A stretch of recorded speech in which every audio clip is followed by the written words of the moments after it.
Bonjour à tous et bienvenue sur la vidéo 7 de l'exercice Do Good 21.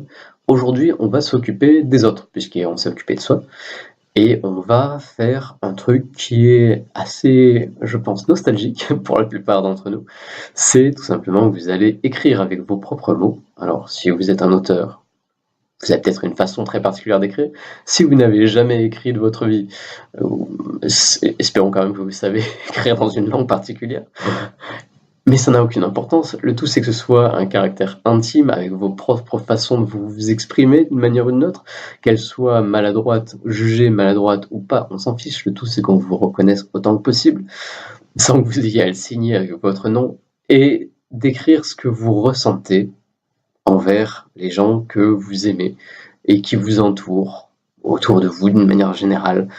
Et si vraiment, dans le cas extrême où vous n'avez aucun ami, aucun proche, personne à qui donner évidemment c'est à donner, hein, je précise maintenant, mais ces petits mots qui seront à donner, si vous n'avez vraiment personne autour de vous, eh ben, faites en sorte de le donner sous une forme, entre guillemets, de cachet, c'est-à-dire mettez clair que c'est à ouvrir et vous le déposez dans un endroit où vous pensez que quelqu'un pourrait tomber dessus. Quelqu'un peut-être que vous sentez pourrait avoir une mauvaise journée, vous le déposez à côté, puis vous en allez. Et vous exprimez quelque chose d'encourageant. Évidemment, si c'est quelqu'un que vous ne connaissez pas, vous allez exprimer une idée pas nécessairement motivante, parce que c'est pas nécessairement l'idée, c'est vraiment quelque chose, une expérience bienveillante. Vous partagez un peu de vous-même de manière lumineuse et de manière aimante. Voilà. Et vous en savez rien, peut-être que ça va être jeté à la poubelle immédiatement, peut-être que ça va jamais être lu, ou peut-être que ça va rendre la vie de quelqu'un, la chambouler complètement, parce que il aura conscience que quelqu'un là dans cet instant-là lui aura apporté un petit peu d'espoir, un petit peu de bonheur qu'il n'aurait jamais pensé retrouver en se levant le matin. Voilà, tout simplement. Et ça, vous l'avez fait en ayant zéro effort quasiment, c'est-à-dire un papier, un stylo et peut-être un peu de pliage et le temps de déposer le papier ou les papiers que vous aurez écrits.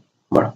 Ou encore une fois, si vous avez des proches, simplement écrivez ce que vous ressentez au plus profondément de vous-même, que vous n'avez peut-être jamais osé exprimer par vocalisation ou par écrit, à ceux que vous aimez. Parce que c'est important de le faire de temps en temps et c'est important de rappeler à ceux qui nous donnent beaucoup, quel que soit l'espace, qu'ils comptent dans notre vie et à quel point ils comptent. Donc, encore une fois, pour aujourd'hui, à vous de jouer.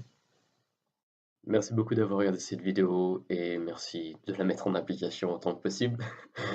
Si elle vous a apporté quelque chose, je vous invite à mettre un commentaire et à partager votre expérience, à la partager à ceux qui pourraient peut-être en bénéficier des bienfaits. Et en attendant de vous retrouver sur une prochaine vidéo, que ce soit sur cette série ou sur une autre, que l'amour soit votre guide.